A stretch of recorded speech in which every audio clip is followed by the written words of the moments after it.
It's a great question. I get it a lot. And here's what I got to say. First of all, one of the books I wrote is called Just Your Type, which is all about couples.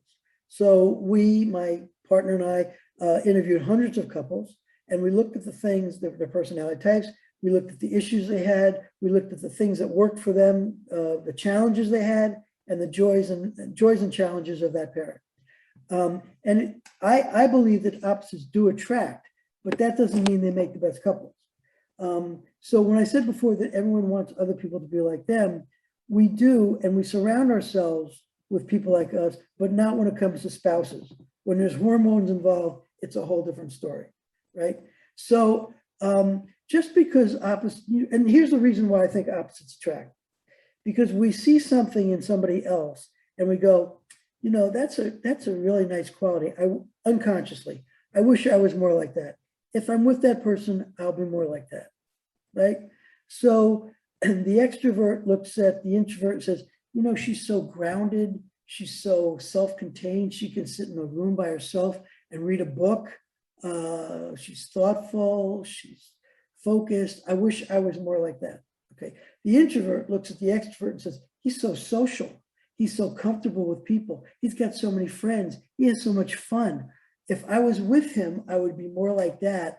Let's get together. Okay, now they get together. So now it's time to go out on a Friday night. And the extrovert says, let's go. And the introvert says, what are you talking about? He says, yeah, let's go. There's a party. There's a pub down there. And there's a lot of friends. And we'll have a great time. And the introvert says, I really kind of would like to just spend the night here with you. You know, we could read to each other. We can watch television. We can just spend the time together, right? Now, what's happened is they both are who they are, but there's a combination that often has to happen. And there are ways around that. There are ways of negotiating that. There's ways of, for example, where the extrovert and introvert can say, okay, let's go to this party, but we're going to take 2 cars. And the implicit agreement between them is, you want to stay, you stay. When I'm tired and my energy's depleted because I've been interacting with other people, I'll go home. I still love you, no problem. I'm not mad, let's do it. And so those are the kind of accommodations that people can make to their different personality types once they understand that, which I think is one of the big values of knowing type in a relationship. And I believe you say in your books that the most important letter is the second one, the N and the S, in determining if you fit each other, right? Because I mean, I believe if the other one is an S and you are an N, that usually doesn't work. The other letters can be different, but an S and an N, because they view the world in such a different view, they usually don't. They struggle to communicate with each other. Okay, so let me say something about that. You're right, and the S stands for sensing. And sensing are people who kind of are practical, realists. They take in information through their 5 senses. So they got a very realistic view of the world. But intuitives use their 6th sense. Intuitives look at something and say, how is that related to this? How can it be different? How can it be improved? What's the big picture? What is the meaning behind it? So it's I do think that sensing intuition is the most important of the dimensions in relationships. But that doesn't mean that sensing types and intuitives can't have good relationships. But in my research for Just Your Type, I learned that among all the issues, the most important issue for couples is communication. And sensing intuition poses, in my judgment, the biggest challenges for communication because they often miss each other. You know, the intuitive's talking up here, the sensing type says, what are you talking about? I don't follow you. The sensing type's doing this and the intuitive type's saying, well, how does that connect to this? We're not talking about, you know, this, we're talking about this. So I love the quote from a psychologist named Virginia Satir, who said, we meet at the level of our similarities, but we grow at the level of our differences.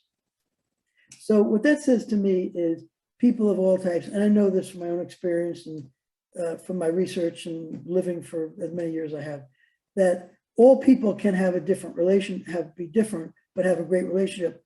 But type creates challenges, but also opportunities to grow. And also, being with, if you're an introvert, being with an extrovert, doesn't that also help you to grow? Because I believe in your books as well, you make the point that your extroverted side, your second best side, if you're an introvert, is usually the way how you mature, how you grow, and you need someone to pull you into that direction, and vice versa. If you're an extrovert, you need someone to pull you into the introvert area. So being with someone that's the opposite of you in terms of the first letter, that matures you, that helps you to grow. I agree. Well, I agree with me because I said it, right? But thank you for pointing it out and reminding me. I haven't looked at that book for a long time, but yes, it's true. The other thing is that, one of the quotes that's got nothing to do with personality, well, it does have to do with personality, in fact, that I really like, is the purpose of life is to grow. The purpose of relationships is to show us where we need to grow, right? So the reality is that our partners often are the ones who can help us develop and grow. But there's another piece to personality type which really plays into that, and that is that this is a developmental model. Now, as Jung said, that as we go through life, we work on different parts of our personality. And when we reach midlife, we start to unconsciously want wholeness, because we know this journey is not going to go forever. And the wholeness comes from using the part of our personality that we haven't used in the first half. So in other words, everyone's got the ability, an introverted side, an extroverted side, but everyone's got sort of a natural preference. But just because I'm an extrovert doesn't mean I'm a complete extrovert, right? There's times when I can sit home, prefer to sit home, read a book, be by myself, think about something deeply, etc. So the reality is that when I reach a certain part of my life, all of a sudden I realize that I'm more interested in this than I was before. Sensing intuition is a great example. A lot of times when people get to this midlife point that are intuitives, all of a sudden they start to plug into their sensing side and they start gardening, cooking, getting into nature, doing things that they never really were driven to or attracted to in the first half of their life. And that's all about the wholeness that we now find by developing that other side. So it's both, you're right, it's about people bringing us out into the situation, out into a new way of looking at things. And it's also about our ability to stretch and develop.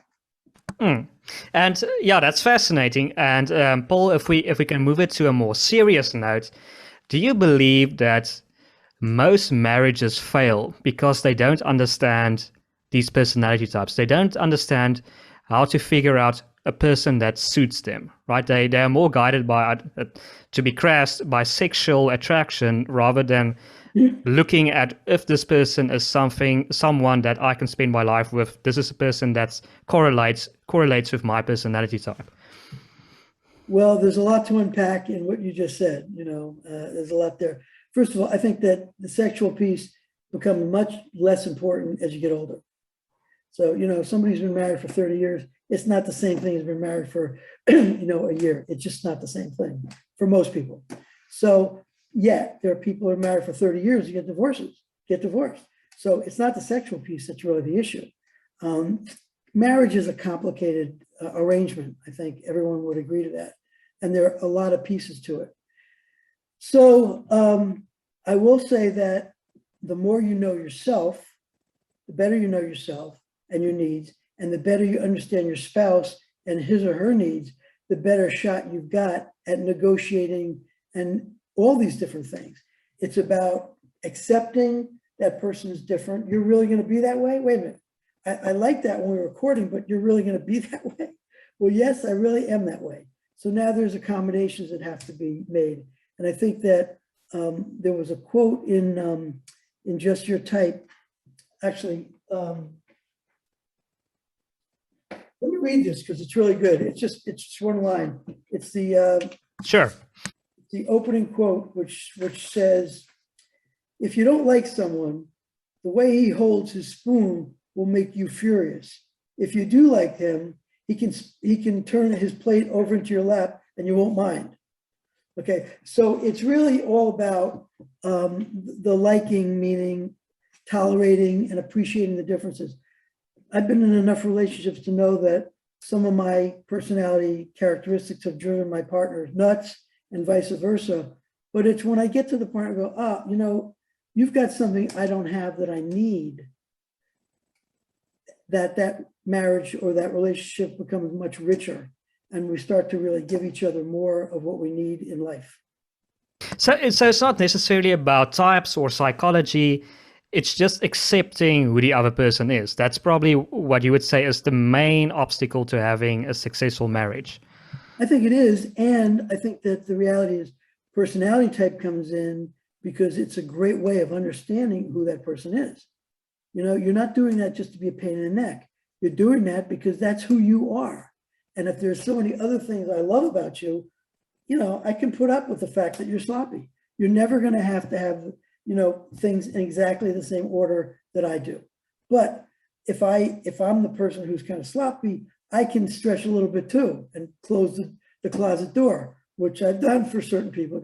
I just need that door closed. Okay, how big an ask is that? I'm going to close the door. It's just not that big a thing. And so I think that as people, you know, as their love deepens and love changes and grows more full, they're willing to do more things for their partner, and type helps them understand what it is they want and why it is they want it. So yeah, I love that concept. Type is really just a way of understanding your partner, but if you just took the effort, it can work, right? You just need to take that effort. But I mean, if I can pivot to a personal idea I have, and that is that rationals aren't really okay. More broadly speaking, is romance and marriage for all personality types? Because I mean, I recently read a biography or an autobiography, I don't know which it is, of Steve Jobs, and I'm pretty much convinced he was irrational. And during that biography, he fell in love a couple of times, but his wife repeatedly said it lasted for a few days and then he went off again. In his business concepts or ideas, he became detached. And I feel that's quite a trait of a rational. They fail to stick to romance or to a partnership. They are just too invested in their work if they love their work. So is romance and marriage something for every personality type? Okay, well, first of all, I think you should define what you mean by rational, because you know, it's a term that some books use, some don't. Are you thinking A conceptual of the concept? I can't remember what. Yeah, yeah. An intuitive thinking type, right? So I just want to I don't want to confuse your viewers or your listeners about this.